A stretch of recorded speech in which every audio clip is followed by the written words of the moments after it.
శ్వేత,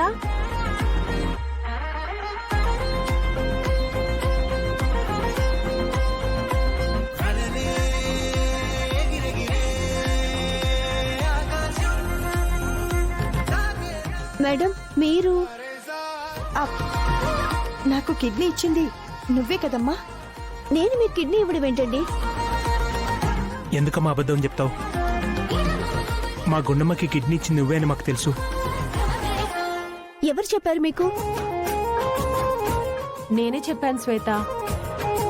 ఏంటి సిస్టర్, ఈ విషయం వాళ్ళకి చెప్పొద్దని చెప్పాను కదా, ఎందుకు చెప్పారు? అదేంటమ్మా, ఈ కాలంలో ఎవరైనా చిన్న సాయం చేస్తేనే ఎన్నో గొప్పలు చెప్పుకుంటారు. నువ్వు ఇంత పెద్ద సాయం చేసి కనీసం నీకు థ్యాంక్స్ చెప్పే అవకాశం కూడా ఎందుకు ఇవ్వకూడదు అనుకుంటున్నావు? శ్వేత, గుండమ్మ గారు హాస్పిటల్కి వచ్చి నువ్వు ఎవరో తెలియాలని, నీకు కృతజ్ఞత చెప్పాలని నన్ను చాలా రిక్వెస్ట్ చేశారు.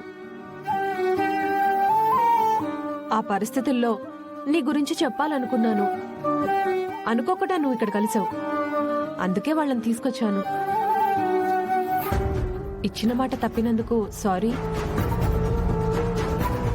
అసలు నీ గురించి ఎవరికి తెలియకూడదని ఎందుకు అనుకుంటున్నావమ్మా? అంటే చేసిన సాయం చెప్పుకోకూడదనేది మా పాలసీ అండి.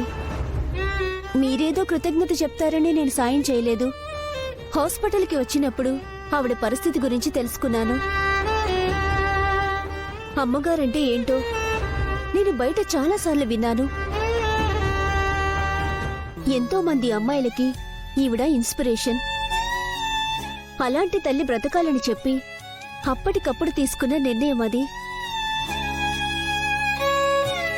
కాబట్టి ఆవిడ హ్యాపీగా ఉంటే చాలు అనుకున్నాను.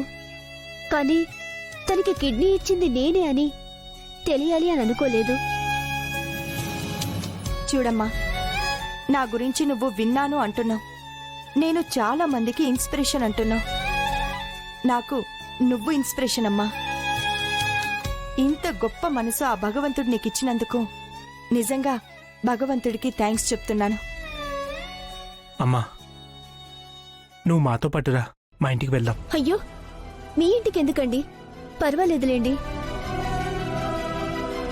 థ్యాంక్స్ చెప్పారు కదా, సరిపోతుంది. లేదమ్మా, మా మావయ్య గారు కూడా నిన్ను చూడాలనుకుంటున్నారు. నువ్వొక్కసారి రావా?